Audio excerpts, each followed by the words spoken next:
బంగారు పంజరములా ఓ నాయన బంగారు పంజరములా ఓ నాయన బంధించి వేసినావే ఓ నాయన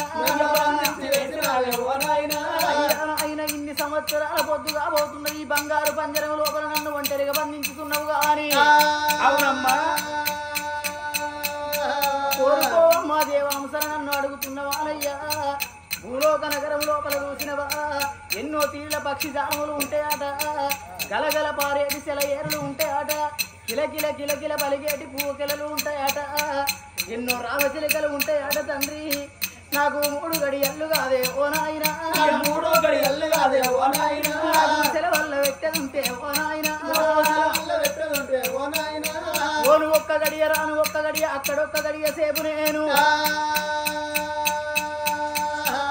అందమైన అడవి లోపల నేను ఒకసారి నేను అందరిని చూసి వస్తానా నాకు సెలవులు పెట్టరాదే ఓ నాయన సెలవులు పెట్టరాదే ఓ నాయన వద్దు వద్దు కన్న బిడ్డ వద్దు కన్న బిడ్డ ఓ మాయలో అయ్యో వర బుద్ధి కాదు నీకు నా బిడ్డరా బుద్ధి కాదు నీకు నా బిడ్డరా మానవలో కంబు పోతే నా బిడ్డరా మానవులో కమ్ము పోతే నా బిడ్డరా నీకు లేని కట్టవచ్చు బిడ్డ ఓ మాయలో లేని కట్టవచ్చు బిడ్డ ఓ మాయలో ఏలుకు కొండికి విషం ఉంటది పాముకు కూరకు విషం ఉంటది గాని మానవులకు నిలువెల్ల విషం అమ్మ మానవుని కంట్ల గిట్ట నువ్వు అడ్డవనుకో తప్పకుండా నిన్ను బాణమెత్తరు బిడ్డ లేచిపోయే రెక్కల్ల బాణాను నాటి నిన్ను దొరకబట్టి బిడ్డ అని బూరంతా వీకి మంట లోపల అటువంటి ఒక్క నీ మాంసము కాల్చుకొని మద్యం సేవించుకుంటా నీ మాంసాన్ని తింటారు పాపకారి నరులు కంట్ల పడ్డట్టయితే నీ ప్రాణానికి హాని కలుగుద్దమ్మా అయినా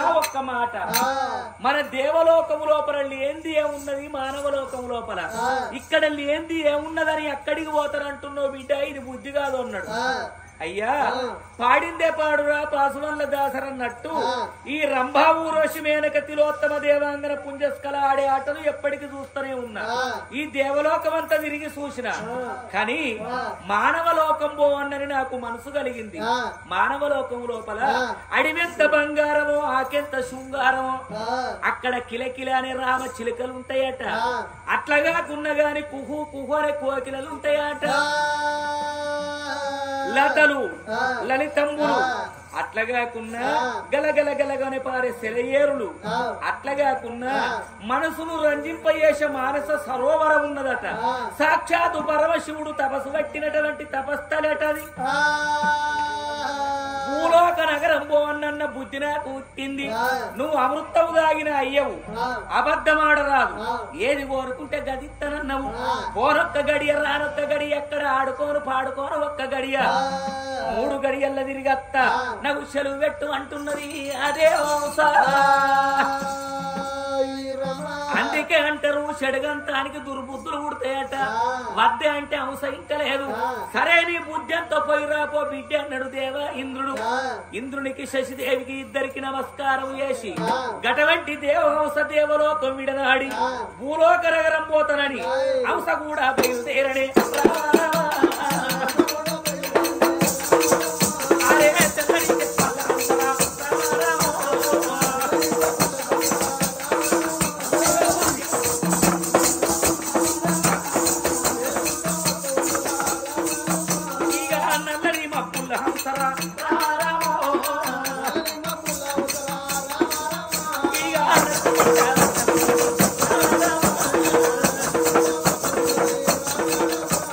తెల్లని తెప్పల్లో వేలాడుకుంటా నల్లని మబ్బులు నడిచి ఆడుకుంటా రెప్పలు కొట్టుకుంటా రయ్యి వాడి రబ్బులు వేపుకుంటా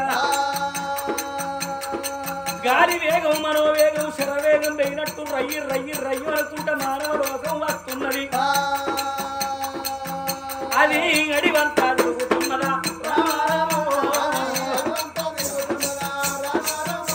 అడివంత తిరుగుతున్నది ఆయన అడివి పక్షుల చూసి ఆనందపడుతున్నది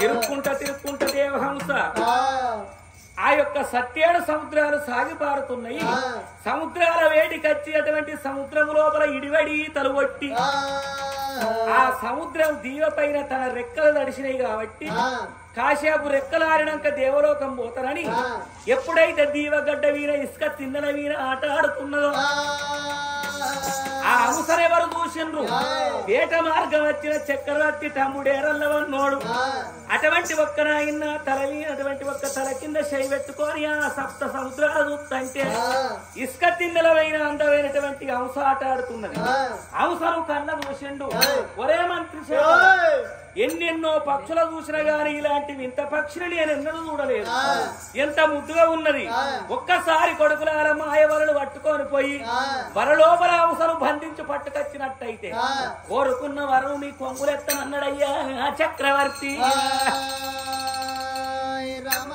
అగో ఎప్పుడైతే వాళ్ళ గంగనే సరే మంచిది తండ్రి అని అగో మాయ వాళ్ళు పట్టుకున్నారు అగో ఇప్పుడే మీ అంశ పట్టి కత్తమా అని అగో ఎట్లా పోతున్నారయ్యా ఓ పెద్దలేలా ఇక గుంపు గుంపు సింతల్లో నేరియానా ఆ గుంపు సింతల్లా నేరియానా ఇక గుంపు సింతల్లో నేరియానా ఆ గుంపు సింతల్లా నేరియానా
గట్టిగా పట్టుకోని అయ్యా మంత్రి శేఖర అంశను బంధించారా బంధించిన తండ్రి ఒక్కసారి ఆ మేలి ముసుకుది బిడ్డ అయ్యా లేచిపోతుంది అయ్యా లేచిపోని నేను ఇక్కడ ఉన్నా కదా ఎక్కడికి పోతది సరే నువ్వు చెప్పినాక నేను ఆ అంశను అటువంటి ఒక్క వలలకెళ్ళి తీసి అటువంటి ఎప్పుడైతే రాజు చేతులు పెట్టిండ్రో అంశను చూసినట్టయితే ఎట్లున్నది ఎంత ముద్దుకున్నదో ఏములాయిరున్నదో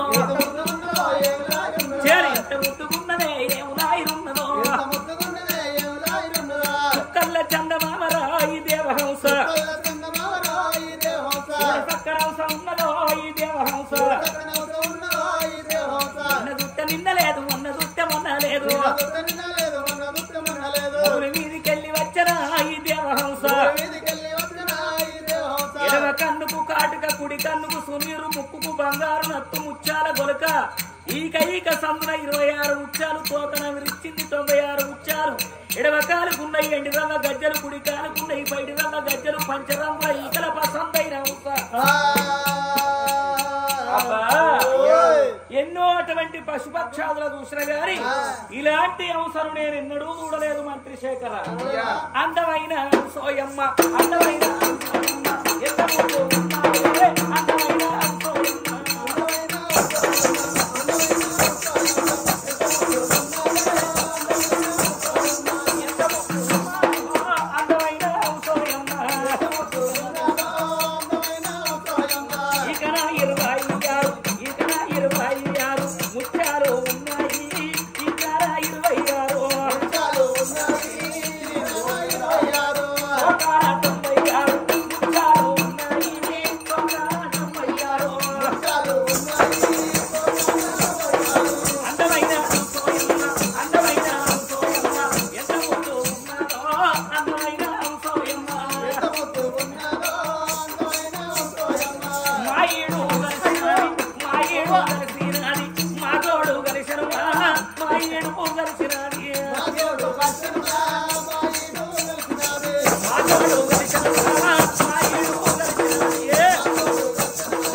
పెళ్లి అంటూ చేసుకుంటే ఈ అవసరమే పెళ్లి చేసుకుంటా బిడ్డ. ఏంది ఈ గంట పాడుగాను ఈ పిచ్చని చేసుకుంటా. అయ్యా మనిషికి మంచి దీవు అంటారు, పక్షికి పక్షి దీవు అంటారు, చెట్టుకు చెట్టు దీవు అంటారు. ఎవరన్నా ఈ పిచ్చని చేసుకుంటారు ఆడయ్య బాధ్యను. తను వలిసింది రంభ, తను మునిగింది గంగ అంటారు. తొలి చూపు లోపల నా హృదయాన్ని దోసుకున్నది ఈ వలపుల హంస. ఈ హంసనే ఒక్కసారి నా హక్కున వేసుకొని దాని శక్తులు నొక్కి చెంపలు ముద్దాడన్న కోరిక కలిగింది. అయ్యా అసలు పెళ్లి అంటూ చేసుకుంటే ఈ హంసనే పెళ్లి చేసుకుంటా. సరే నువ్వు పెళ్లి చేసుకుంటారు అంటాను. పెళ్లి చేసుకుంటారంటే ఎవరన్నా నువ్వు ఆ పిట్టకెట్లా ముద్దు పెడతావు, అదెత్త నీకు ముద్దు పెడతాను. అయ్యా మీరు ఎట్లా సంసారం చేస్తారు మంచను, నేనేం చేయాలి? లేదు లేదు నేను ఈ హంసనే పెళ్లి చేసుకుంటా. అయ్యా అది ఇట్టగా అది నీ వీకి బూరి వీకి కవిరిచ్చి తచ్చు పెట్టుకొని దింకే కూడా దాని మాంసమును మధ్యమున సేవించుదాము, మంటలు కాలుతాము దాని మాంసం అంటున్నావు. మూడు కూడా దూరం ఉండు నీకు తెలియదు. అది వంశ మాట్లాడుతున్నది. నువ్వు తలుచుకుంటే రాజు తెచ్చి మంచి మంచి దొరసాలు వస్తారు, మంచి మంచి పెళ్లి చేస్తారు, మంచిగా మనిషిని చేసుకోవాలి. పిచ్చర్ ఎందుకు చేసుకుంటావా? ఓ రాజా ఏమిటయ్యా ఓ రాజా ఓ రాజా, ఏమిటయ్యా రాజవర్య రాజవర్య, ఏమిటయ్యా రాజవర్య రాజవర్య, ఏమిటయ్యా రాజవర్య రాజవర్య, ఎంత మాట వరికి రావు ఓ రాజా, నేను పిచ్చోన్నా ఎర్రిగిట్ట పట్టినాదా ఓ రాజా, ఎంతటి మాటలు మాట్లాడుతున్నావయ్యా? నేను దేవహంసను కాబట్టి నన్ను పెళ్లి చేసుకుంటానంటున్నావా? మనిషికి మనిషి దీవు అంటారు, పక్షికి పక్షి దీవు అంటారు, మరి చెట్టుకు చెట్టు దీవు అంటారు. కానీ ఒకవేళ నన్ను ప్రేమించి నన్ను పెళ్ళాడతానంటున్నావు. కానీ ఇక నువ్వు నన్ను చేసుకొని ఓ రాజా ఏమి సుఖపడతావయ్యా ఓ రాజా, దేవహంసను ఉన్నానయ్యా ఓ రాజా. అప్పుడు హంస అంటున్నది, రాజా నీకన్నా పిచ్చిలేసిందా? బ్రహ్మదేవుడు సృజించినప్పుడు ఎవరి జోడు వాళ్ళకే చేసిండు, ఎవరి జత వాళ్ళకే. చెట్టుకు చెట్టు దీము, పక్షికి మీద పోయే పక్షికి పక్షి దీము, కింద పోయే శీమకు శీమ దీము. మనిషికి మనిషి జోడు గాని అటువంటి పక్షిని మనిషి పెళ్లి చేసుకుంటాడా? నన్ను పెళ్లి చేసుకుంటే నీకు అన్నం వండి పెడతానా, నీకు ఆకలి అవుతుందా అని అడుగుతానా, నీ అచ్చడ తీరుస్తానా, నీ ముచ్చట తీరుస్తానా? రాజా ఒక్క మాట చెప్పుతున్నా, అప్పటికైనా ఇప్పటికైనా మానవుడై భూమి మీద పుట్టినప్పుడు సతిని పెళ్లాడేది సంసార సుఖముకు, సుతుల పోషించేది గతుల కొరకు. మరి ఎటువంటి సతిని పెళ్లాడాలి, సంసారం చెయ్యాలి, సుతుల గనాలి. లేకపోయినట్టయితే ఆ మనిషి జీవితం వ్యర్థము. అపుత్రాస్య గతిర్నాస్తి గృహం శూన్యం అన్నారు. అయ్యా మరి ఎవరికైతే పుత్ర సంతానం ఉండదో, ఎవరికైతే సత్యనాడు కర్మకాండ చెయ్యరో ఇహమందు ముక్తి లేదట, పరమందు ముక్తి లేదట. పున్నామ నరకం నుంచి విముక్తి చేయడానికి పుత్రుడు పుట్టాలి. మరి నన్ను పెళ్లి చేసుకుంటే నేను పోరగల్లగంటనా? అయ్యా నువ్వు చచ్చినాడు కొరిపెట్టడానికి కొడుకులు ఉండద్దా? ఒక మాట చెప్పుతున్నా, పూర్వము లోపల ఆది నుంచి అనాదిగా అత్తండి ఇలా కొత్తగా రాలేదు. మనిషి చచ్చిపోతే అగ్గివట్టుడు, పచ్చికి పెట్టుడు, పిండం పెట్టుడు. పూర్వము లోపల దశ దిశలకు పేరు ప్రఖ్యాతి ఘటించినటువంటి దశరథ మహారాజు ముగ్గురు భార్యలు పెళ్లి చేసుకున్నాడు. కౌసల్య, కైక, సుమిత్ర. ముగ్గురిని పెళ్లి చేసుకున్నా గాని ఆ రాజుకు సంతాన ప్రాప్తి లేదు. ఆఖరికి వాళ్ళ కులగురువులైన వశిష్ఠ మహర్షిని పిలిచి, అయ్యా మాకు పిల్లలు లేరు, ఓ చెట్టుకు పువ్వు ఉన్నది, ఓ చెట్టుకు కాయ ఉన్నది, అగో ఆ పక్షికి పక్షులు ఉన్నాయి, మరి ఎటువంటి ఒక మాకు పిల్లలు లేరు కదా, ఈ గొడ్డు బ్రతుకు మేము ఎట్ట బ్రతకండి? పుత్రకామేష్టి యాగం అయ్యవయ్యా నీకు పుత్రులు జన్మించుతారు అన్నాడు. అయ్యా ఎన్నో నోములు నోచి ఎన్నో వ్రతములు చేసినాం కదా, మాకు సంతానం కలగలేదంటే పుత్రకామేష్టి యాగం అయ్యి తప్పకుండా అవుతారు.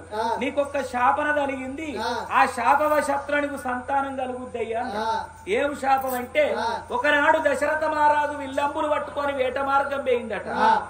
వేట మార్గం పోయి పొదల చాటున జాగుంటున్నాడు. అక్కడ నీళ్ల మడుగున్నది. ఏదన్నా అటువంటి దుప్పో, మనువోతో, పెద్ద పూలో, జింకో లేడో నీళ్ళకచ్చినట్టయితే బాణం వేసి చంపుతానని వేటకచ్చిన వాడు పొదల మాటున జాగున్నాడు. అదే అడవిలో ఎవలత్తున్నారు. కళ్ళు లేని తల్లిదండ్రిని కావట్ల కూసుండబెట్టుకొని కావడి భుజాసుకేసుకొని కాశీకు పోతున్నాడట శ్రవణ కుమారుడు అనే మునిబాలకుడు. నడి ఆరుణ్యములకు వచ్చేవారక వృద్ధ దంపతులకు తల్లిదండ్రికి దూపయింది. కొడక మాకు దాహం వేస్తున్నది, నీళ్లు తీసుకురమ్మంటే ఆ కావడి మర్రి చెట్టు కింద దించి నీళ్ల కూజ పట్టుకొని ఆ కాలింగాల మడుక్కాడికి వచ్చి ఆ పిల్లగాడు నీళ్లు ముంచుతాడు.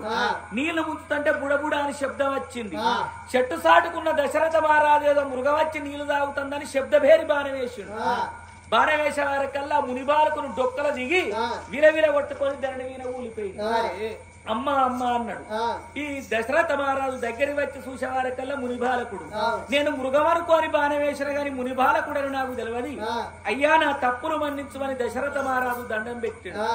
తెలుసో తెలియకనో నువ్వు బాణం వేసినావు, రాజులకు వేటాడు ధర్మతే, నువ్వు శబ్దవేరి బాణం వేసినావు, నా ప్రాణం పోతున్నది. చెట్టు కింద కన్ను లేని మా అమ్మ నాన్నను కావట్ల కూసుండబెట్టి ఈ నీళ్లు కొంటపోయి మా అమ్మ నాన్నకిచ్చి పుణ్యం కట్టుకో అన్నాడట. అయి పిల్లగాడు ఇక్కడ చచ్చిపోయిండు. ఆ పూజల నీళ్లు పట్టుకొని దశరథ మహారాజు ఆ మర్రి చెట్టు కాడికి వచ్చి మాట మాట్లాడకుండా సప్పుడు కాకుండా కాలు సప్పుడు కాకుండా మెల్లగా నడిచొచ్చి ఆ నీళ్ల కూర తీసి తల్లిదండ్రి చేతిలో పెట్టిండట.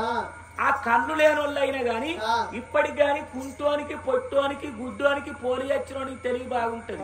ఈ నీళ్లు చేతులు పెడతాంటే ఆ చేతులు ఉనికి చూసిర్రు వాళ్ళు. చూసేవారికల్లా కరకంకరాలు కలిగినాయి. నువ్వెవరివి చెప్పు, నువ్వు మా కొడుకు కాదు, మా కొడుకు ఏమైందని అడిగిండు. అమ్మా నేను దశరథ మహారాజును వేట మార్గం వచ్చి శబ్దవేరి బాణం వేసిన మృగమనుకోని మీ కొడుకు డొక్కల దిగి చచ్చిపోయిండు అని చెప్పి ప్రారంభంగా మా అమ్మ నాన్నకు నీళ్ళు ఇవ్వన్నాడు అన్న వల్లే పాపాత్ముడా ఉన్న ఒక్క కొడుకును పొట్టన పెట్టుకున్నావు. కళ్ళు లేని వాళ్లకు మాకు దిక్కెవలు, మేమెట్లా కొడకా కొడకా అని గుండెలు గుద్దుకొని సత్తున్నావు. రానున్న కాలం లోపల నువ్వు గుండెలు గుద్దుకొని సత్తవని దశరథ మహారాజుకు శాపన పెట్టి మరణం అయినరు ఆ ఇద్దరు దంపతులు. అప్పుడు దశరథ మహారాజు ఇంటికి వచ్చిండు. మరి అటువంటి ఆ శాపన నీకున్నది కాబట్టి ఇప్పుడు పుత్రకామేష్టి యాగం చేయి పుత్రులు అవుతారంటే యాగం చేసిండు.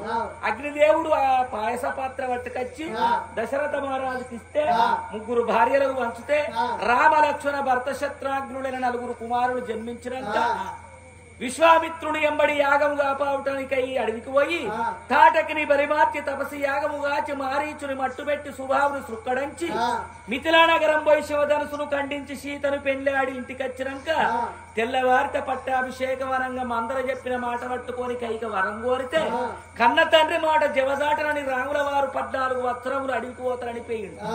నా పెద్ద ఉడుకు లేని అయోధ్యలో నేను ఉండేందుకని దశరథ మహారాజు గుండెలు గుద్దుకొని సచ్చిండు.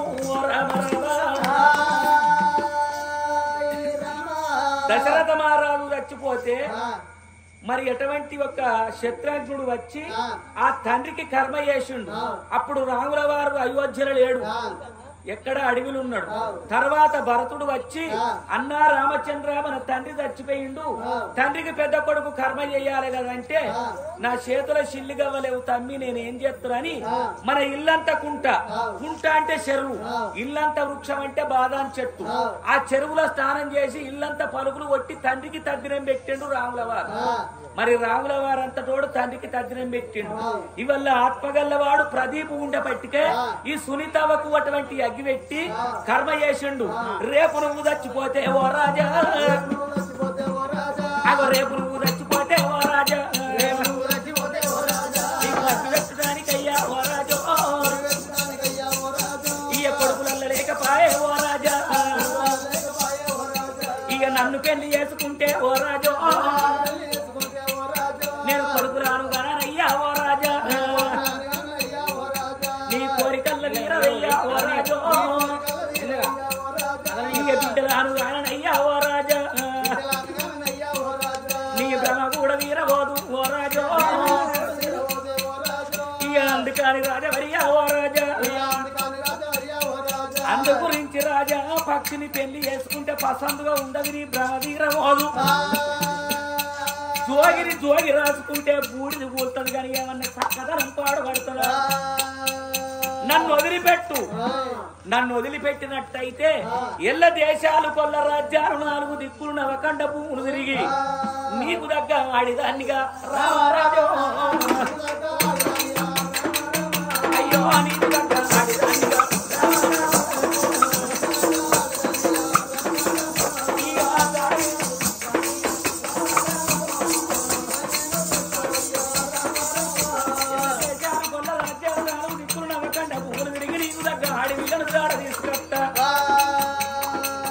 నన్ను పెళ్లి చేసుకుంటే నీ కోరిక తీరని కొనసాగని కొడుకులు ఉత్తర బిడ్డలు ఉత్తర బ్రాహ్మణీలో ఉన్నది. సరే మంచిది. అదే ప్రకారంగా నిన్ను వదిలిపెడుతున్నా. ఏ రాజ్యం పోతావో ఏ దేశం పోతావో నాకు దగ్గర స్త్రీ ఎక్కడుంటదో దాని జాడ తీసుకొచ్చి నాతోడు చెప్పమన్నాడు ఆ చక్రవర్తి. గప్పుడు దేవహంస చక్రవర్తికి మాట ఇచ్చింది, నీకు దగ్గ ఆడిదాన్ని తప్పకుండా జాడ తీసుకొని వస్తానని చక్రవర్తికి దండం పెట్టి ఎట్లా బయలెళ్ళిపోతున్నది ఆ దేవహంస. ఎట్లా అవుతుందో అగో దేవహంస చూసినవా నీకు దగ్గ వరితరాలు తీసుకొని వచ్చి నీకు తప్పకుండా అప్ప చెప్పుతున్నా అని ఏ దేశం లోపల ఉండగాని ఏ రాజ్యం లోపల ఉండగాని తప్పకుండా నీకు తెచ్చి ఇస్తానా అని అగో మాట ఇచ్చింది ఆ తల్లి దేవహంస. బయలుదేరిన రోరయ్యా అందమైన దేవహంస, బయలుదేరిన రోరయ్యా అందమైన దేవహంస.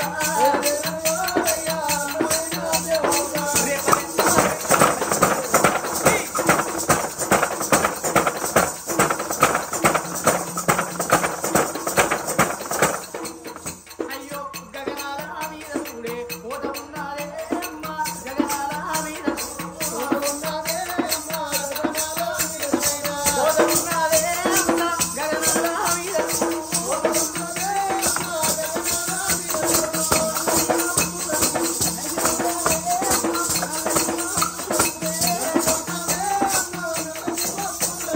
ఇళ్ళ తెల్లటి మబ్బుల్లో తేలాడుకుంటా రెప్ప రెప్ప రెక్కలు కొట్టుకుంటూ ఏనాడు గగన మార్గం అంది ఎప్పుడైతే పోతున్నదో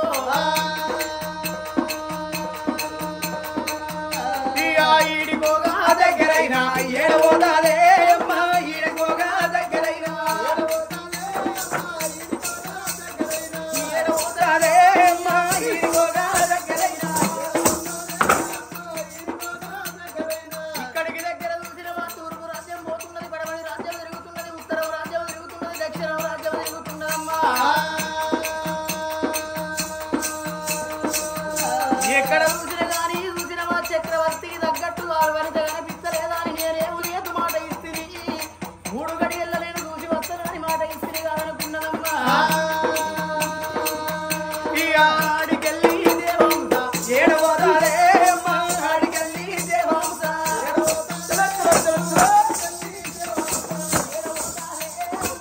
ఆడికెళ్ళి దేవహంస. అగో రెప్ప రెప్ప రెక్కలు కొట్టుకుంటే ఎప్పుడైతే పోతున్నదో అగో అంతవో ఏడితో లోపల అమ్మ. అగో మరి ఏం పట్టణం కళ్ళబడుతున్నది ఓ రామ రామ.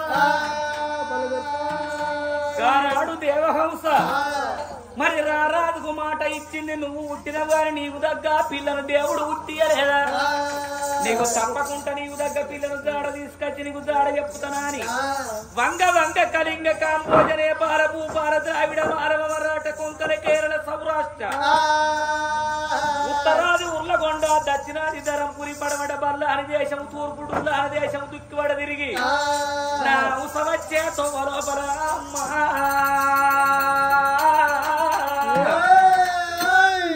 విదర్భ దేశం కనిపిస్తా ఉన్నది.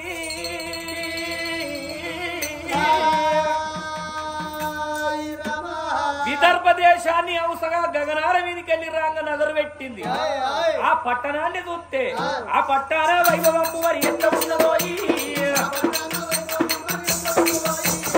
ఆ పట్టాన వైభవము మరి ఎంత ఉన్నదో, హోటల్ పేటలు గోపురములు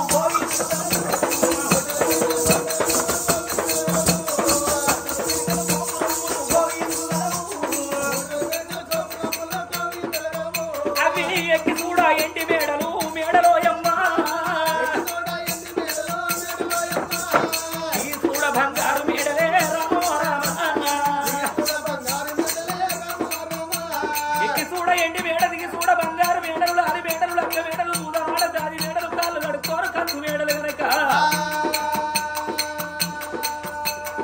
ఆ పట్టాన విస్తీర్ణము ఎంత ఉన్నదో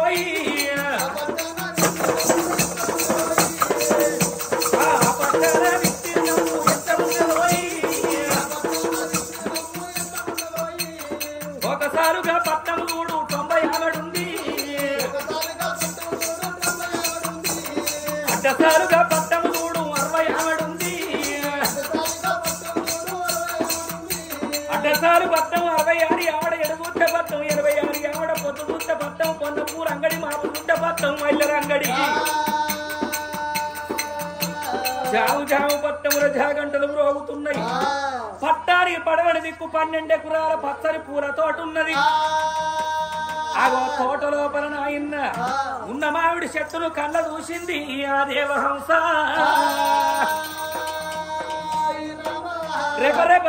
రెక్కలు కొట్టుకుంటొచ్చి ఆ మల్లె తోటల్లా ఆ మామిడి చెట్టు మీద గున్న మామిడి చెట్టు మీద హంస కూసోనుండని అక్కడికి దగ్గర పట్టం లోపల విదర్భ దేశవేలవాడు భీమభూపాల మహారాజు భార్య భీమావతి ఆళ్లకు 12 సంవత్సరాలైన సంతాన పరం లేక కేదారి గౌరీశ్వరి వ్రతం చేస్తే అగో అందమైన ఆడివిల్ల ఉట్టింది ఓ లోకులారా అగో 6 కోట్ల అయ్యలు 30 కోట్ల మునులు 70 కోట్ల దేవతలు అంగలింగారు ఆచారవంతులు సురులు సురవరులు కిన్నర కింపురుషాదులు వచ్చి ఆ పిల్లకు పేరు పెడదామని